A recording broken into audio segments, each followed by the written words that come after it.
Well, thank you, Mr. Chairman. General Dayton, if confirmed, do you commit to not meet with Rudy Giuliani or his associates? Senator, I'm not going to commit to that because I believe that as an ambassador, I would have the obligation to meet with any U.S. citizen and hear them out if they come. But let me assure you, I've spent 50 years in the service to this country. And the guiding principles of my life have been the triad of duty, honor, and country. And anything I would deal with Mr. Giuliani or any other person who approaches me will be guided by strict integrity. You're aware, General, of why I even asked that question, I assume, correct? I'm aware of what I've read in the paper, Senator, but I had nothing to do with, and I was not involved in any way in the episode. I appreciate that you weren't engaged with it, but you are going to be, if confirmed, the ambassador at an embassy which has been rife with the use of political actors to try to influence and undermine the course of U.S. elections. I think that's a high calling and responsibility. So let me ask you this. If confirmed, do you commit to report through the appropriate channels and to this committee if you become aware of any efforts to interfere in the November 2020 U.S. elections? Senator, I think if that were to occur, that would be a very reasonable request on your part. I would, of course, consult with my State Department colleagues, but that sounds reasonable to me. Okay, let me refine the question. Would you tell members of the Committee of Jurisdiction, the one that you're before for confirmation, that you have become aware of efforts to interfere in the 2020 U.S. elections if that information came before you? Again, I would have to know what the circumstances are, but I see no reason not to do that. It makes sense to me. Well, I'm a little alarmed by your equivocation. Let me ask you, should security assistance to any country be delayed in order to gain domestic political advantage? No.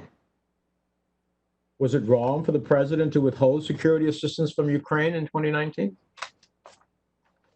I'm not sure what the exact circumstances were on that. I was in Ukraine at the time, and I was not aware that this had affected any of our efforts that we dealt with on Ukraine at the time. The president does what the president does, and I am there at the discretion of the president, and I fully understand that. But I'm also, if I'm in Ukraine, I'm at the disposal of the American public as well. Well, when you take an oath, if you're confirmed, it won't be to the President of the United States, correct? I believe it'll be the same oath I've taken all my life, which is to the Constitution of the United States. Correct. And Article 1 of the Constitution is the Congress of the United States. And so I am deeply concerned when nominees equivocate on sharing information with the Committee of Jurisdiction, particularly with a history that we have in Ukraine. Will you, if confirmed, remain vigilant and try to prevent individuals from interfering in our election process if that information comes before you? Yes. Following attacks on Ambassador Yovanovitch and other career employees from the U.S. Embassy in Kiev, I remain concerned about the toll that those attacks took on morale and other career public servants. What will you do to boost morale and send a clear message that you support career employees if you're confirmed? For 50 years, Senator, I have been a team builder in the Army and here at the Marshall Center. And I will build a team is already in place. I think they're in pretty good shape. I've met with many of them over the last year and a half, but I will indeed build a team that is united in its efforts to advance American interests in Ukraine. Let me turn to another question. Have you read the Ukraine Security Partnership Act that Senator Risch and I introduced last week? I have not read it in detail. I've read what's in the National Defense Appropriations Act, but I've not read the act that you refer to. What are your views on increasing FMF and IMET security assistance for Ukraine as it encounters Russian aggression? I think it's a very good idea, and it's something I support wholeheartedly, especially with the recent experience I've had of the last 22 months as the defense advisor. Let me turn to Ms. Barber for a moment. Ms. Barber, your career to date has been as a tax attorney. You have no experience in foreign policy, no experience in multilateral diplomacy, or expertise in economic or social issues. But should you be confirmed as the ambassador to this position, you'd be charged to help to coordinate the work of many UN specialized agencies, including the World Health Organization, which the president announced his intention to withdraw from. You also will be representing the U.S. government in critical forums for global coordination on issues of gender and women's human rights, including the Commission on the Status of Women. I have some serious concerns regarding the administration's attempts to restrict women's rights. Do you intend, first of all, how are you going to meet these challenges of being in a multilateral organization, but us withdrawing from multilateral organizations?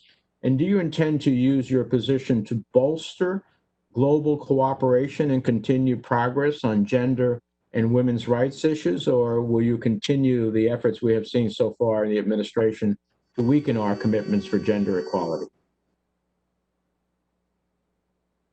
Senator, I believe that effective diplomacy is identifying shared values and developing personal relationships to reach those common goals. And if confirmed, I will take my experience and my expertise in negotiations and problem solving, litigation, and innovative thinking to try to tackle these various issues that you mentioned. As it relates to the World Health Organization and other organizations that the United States participates in, I believe that global participation is important, but I think that it is also important that we see contributions from other member states that is not so disparate to the United States participation and contributions.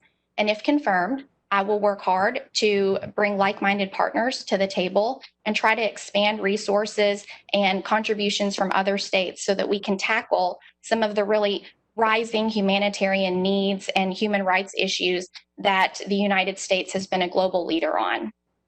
As it relates to women and girls, I am the first in my family to graduate from high school. So as I mentioned in my opening statement, it is a priority for me to see that girls have access to education and women have equal opportunity in the workplace.